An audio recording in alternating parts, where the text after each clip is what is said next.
Halloween night had never felt so free. For the first time, Marcus Lee, Troy Johnson, and Darren Smith were trick-or-treating without parents hovering behind them. The air smelled of cold leaves and pumpkin candles, and the street glowed orange under porch lights. Marcus wore a cracked clown mask with streaks of red across the mouth. Darren was a scarecrow with straw poking from his sleeves, and Troy had draped a white sheet over his shoulders with a plastic pumpkin mask.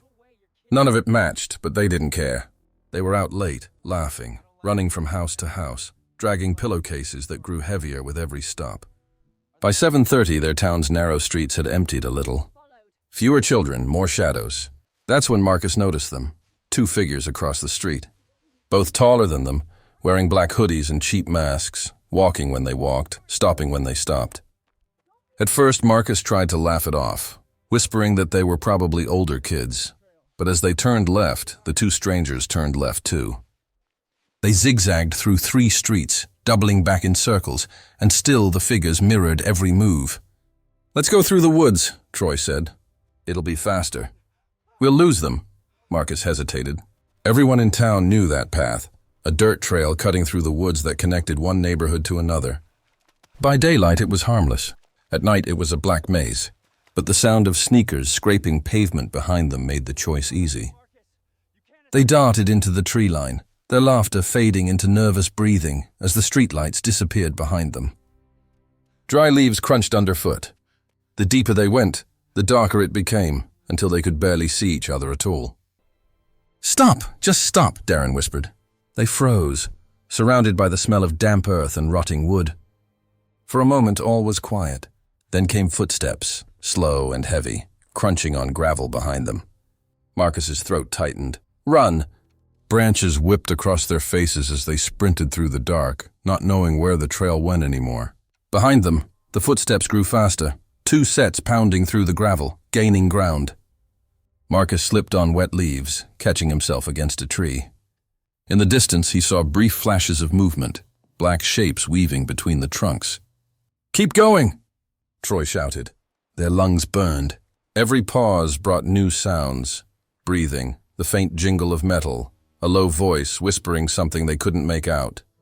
They ran until the trees broke into open air and the pavement appeared beneath their feet. A streetlight flickered ahead like a lifeline. They didn't stop running until they reached Darren's house. He slammed the door, locked every bolt, and drew the curtains. The 3 of them sat there for hours, staring out the window at the empty driveway, waiting for someone or something to appear. At 10, Troy's mom picked him up. Marcus stayed the night. They tried to sleep, but the silence pressed against the windows like a living thing. Around 2:30 a.m., Marcus's eyes shot open. Footsteps, slow and deliberate, crunched up the driveway. Darren was awake too. Marcus saw his wide eyes in the dark. They didn't move, barely breathed. The steps stopped just outside the window. After a long moment, there came a faint tap on the glass. Then silence. When morning came, the driveway was empty, but the muddy prints beneath the window were not theirs. Every Halloween after that, Marcus still felt it. That tingle on his neck whenever the street got quiet. That cold certainty that the shadows in the distance were watching, waiting for him to take the shortcut again. Halloween night always filled the streets with noise and color. And Ethan Cole's neighborhood was no exception. Kids swarmed from house to house, costumes glowing beneath porch lights. Ethan had been handing out candy since mid-afternoon, his bowl nearly empty by the time the crowds thinned. Around 7:30, the doorbell rang again. On his porch stood a single girl. She wore a shredded white wedding dress and heavy white face paint that covered every inch of her skin. Her eyes looked sunken, her expression lifeless. On the sidewalk behind her stood a man, motionless, watching, assuming he was her father. Ethan smiled and dropped a handful of candy into her small bag. She didn't speak. She turned sharply and walked back to the man. They said something he couldn't hear and disappeared down the street. The brief encounter unsettled him, but the night went on. Later, when the last children had gone home, Ethan cleaned up the living room, turned off the porch light, and went upstairs to shower before bed. 15 minutes later, still toweling off, he saw a notification from his doorbell camera, movement detected 10 minutes earlier. Expecting nothing, he opened the video, and froze. In the corner of the frame stood that same girl in the wedding dress, only half visible, retreating quickly as though she'd forgotten about the camera. His stomach dropped. Heart pounding, he threw on clothes and ran downstairs. The porch was empty, the street silent. Then came a faint sound, whispers, echoing from the hallway behind him. Two voices, low, exchanging quick words. He turned toward the noise, the house dim except for the blue glow of his phone. Panic rose in his chest. He bolted to the front door, yanked it open, and sprinted barefoot through the neighborhood until he reached the corner. There, gasping, he called 911. While he waited, another alert popped up. The doorbell camera had triggered again. When he opened the feed, the video showed the girl and the man running out of his house, escaping through the front door he'd just fled from moments before. Police arrived soon after. They found signs of a forced lock on the side door leading into his garage. Whoever they were, they had entered quietly, waiting for him to be vulnerable. Other neighbors later reported seeing the same eerie pair wandering the streets that night, but only Ethan's house had been breached. No arrests were ever made. The footage became the only proof that the ghost bride and her companion were real. Each Halloween since, when the doorbell rings after dark, Ethan still checks the camera first, because somewhere out there, that white painted face might be watching again. That Halloween. Liam Parker was 15 and already felt too old to go trick-or-treating. Instead, he stayed home with his best friend, Noah Carter, while his parents were away at a company party in the city. The two sat in the basement, surrounded by boxes and old furniture, trying to make the night less boring. After arguing about what to do, they settled on the obvious choice, watching a horror movie in the dark. The basement always had a strange atmosphere. It was unfinished, cold, with concrete walls and dim lighting. A small TV sat on a low table facing an old couch where they slouched with blankets and snacks. The only light came from the TV screen flickering across the room. Half an hour into the movie, a loud thump echoed above them. Both froze. Liam paused the film and looked at Noah, who looked equally startled. The sound hadn't come from the TV, it had come from upstairs. Liam replayed the last few seconds of the movie just to be sure, but there was no such noise. Another thump, softer this time, came from directly overhead. It sounded like footsteps. They moved to the bottom of the stairs and listened. More slow, deliberate steps crossed the floor above them. Then came a voice. Deep, calm, and unfamiliar. Noah, Noah. It repeated his name like the speaker already knew him. The voice echoed down the staircase, and the two boys stared at each other in disbelief. Noah's breathing turned shaky. "Who the hell is that?" he whispered. Without answering, Liam grabbed his arm and pulled him toward a small utility closet in the corner, the one that housed the water heater. They squeezed inside, closing the door until only a thin line of light cut through the cracks. Moments later, the basement door creaked open. The sound of heavy footsteps descended slowly, one step at a time, wood creaking beneath the intruder's weight. The faint light from the upper floor spilled down the stairway, stretching into the basement. Through the narrow slit in the closet door, Liam saw a shadowed figure reach the bottom of the stairs and stop. The man stood still for a long moment, scanning the room. He wasn't rushing, he was looking. Then he walked toward the couch, where the TV still played. The pale light illuminated part of his face, but not enough to make out his features. His head turned slightly as he called again. "Noah!" His voice was calm, certain, almost friendly, like he knew the boy personally. He began searching, checking behind boxes, lifting lids, running his hand across furniture. At one point, he crouched in front of a cardboard box that contained Liam's family photo albums. He picked one up, flipped through it for several seconds, and then set it back down. Liam's heart hammered so loudly he feared the man might hear it. He didn't dare breathe. After several unbearable minutes, the stranger walked back to the stairs and vanished upstairs, his footsteps fading into silence. They waited what felt like an hour before Liam finally crawled out and called the police. By then, the man was gone. The house was empty, no signs of forced entry, no clues. Yet the fact that the intruder had known Noah's name and had chosen that night, in that house when the parents were gone, haunted them both, even years later.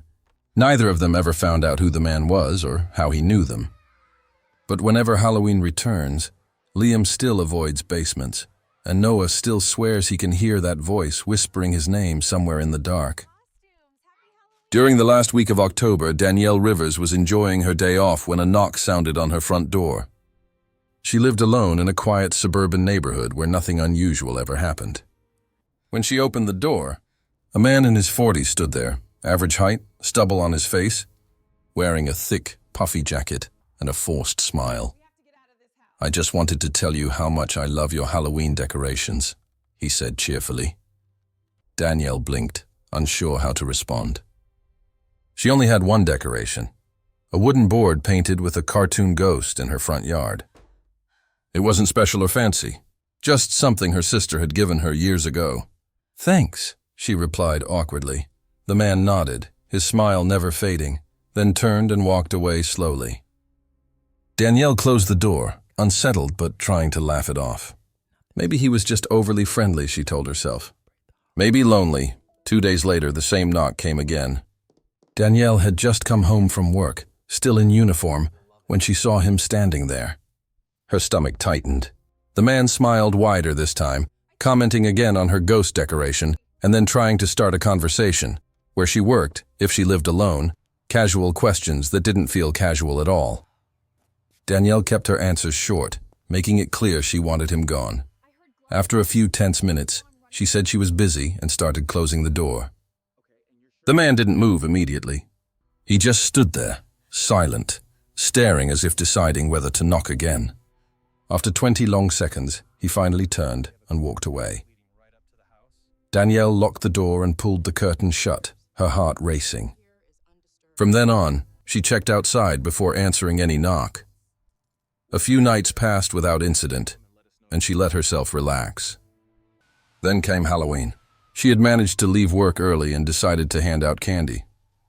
The early evening went smoothly. Kids in costumes, laughter on the street, neighbors calling out greetings. Around 7, the crowd thinned. When she opened the door for one last group of kids, her gaze drifted across the street, and her blood ran cold. Under the glow of a street lamp stood the man in the puffy jacket. He wasn't moving, just standing there, half in shadow, facing her house. It was too dark to read his expression. Danielle handed candy to the kids as her pulse thundered in her ears. When she looked back up, he was gone. Hours later, the streets were empty, and Danielle was curled up on her couch watching a horror movie to unwind. Around midnight, a sudden knock rattled the front door. The sound was so sharp and unexpected that she jumped to her feet. Peering through the peephole, she saw him again. Same jacket, same smile. But this time, he was holding something. He spoke softly through the door. "Got something for you. Nothing special. Just wanted to give it to you to celebrate the holiday." He knocked again, his tone cheerful but wrong. "Hello, it's just a gift. You'll love it." Danielle's hands shook as she grabbed her phone and called 911, whispering to the dispatcher while keeping her eyes on the door. The man waited, tapping lightly, holding the box in both hands. Then, after a minute, he turned and walked away into the dark, taking the box with him. The police arrived soon after. Danielle gave them everything, his description, the time, the earlier encounters, but it wasn't enough. The man had vanished. She always believed he hadn't gone far. As she spoke with the officers outside her house, she couldn't shake the crawling feeling that he was still nearby, hidden in the dark, watching. He never came back. But every year when October returns, Danielle still locks her door before sunset. And when someone knocks a little too late at night, she turns off the lights and waits in silence, praying it's only the wind, and not a man with a gift she'll never see. Halloween had always been Caleb Morgan's favorite night of the year. Even though most kids his age were starting to outgrow it, he wasn't ready to give up the thrill of running through the streets with a candy bag and a friend by his side. That year it was just him and Jordan Hall, his best friend. They didn't bother with fancy costumes, just something simple so they wouldn't look like they were trying too hard. By late afternoon, the sun was slipping lower behind the trees as they started going door to door, laughing and racing between porches. For hours they filled their bags, moving from one neighborhood to the next. Around 6:30, they realized they'd wandered far from familiar streets into an area neither of them had seen before. It was quieter here. The houses were spaced farther apart, the trees thicker, and beyond the last row of homes stretched a narrow road leading into a forest. Along that road stood a few enormous houses, stone mansions half hidden by branches, their windows dark except for a few faint porch lights. Jordan grinned. "Dude, the big houses always have the best candy." Caleb hesitated but followed. They ran up the first long driveway and rang the bell. No answer. After a minute, they left and tried the next one. Still nothing. The woods around them buzzed with crickets, the air heavy and still. There were no kids, no parents, no sounds except their footsteps and the leaves crunching under their shoes. Finally, they spotted one house lit with orange glow and Halloween decorations scattered across the lawn, old-fashioned pumpkins, cobwebs, and flickering lanterns. It looked inviting, almost too much so after the silence of the others. The front door stood slightly open. Caleb hesitated, but Jordan laughed. "Come on, man. They're giving out the good stuff." He knocked lightly, and the door creaked wider. Inside, the house was dark, the air stale, furniture shapes outlined in shadow. Then a voice came from inside, calm and raspy. "Happy Halloween." A man stepped into view, thin hair slicked back, pale eyes that didn't blink enough. He smiled too wide. "Candy's just inside," he said. "Too heavy for me to carry around." He gestured toward a hallway. Neither boy moved. Caleb could feel the man watching them, his smile frozen in place. "Come on," the man said softly. "Just a few steps." Every instinct screamed to leave. Jordan stammered something like, "It's okay, we'll come back later," and tugged on Caleb's sleeve. They turned and hurried down the driveway, the man's eyes still following them until the darkness swallowed his silhouette.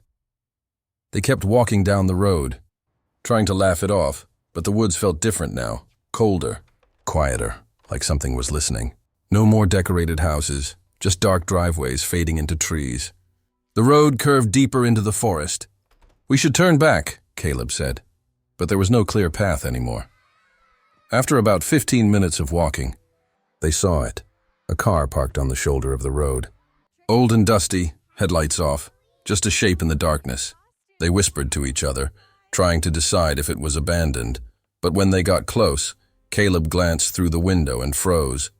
Someone was sitting in the driver's seat. A man.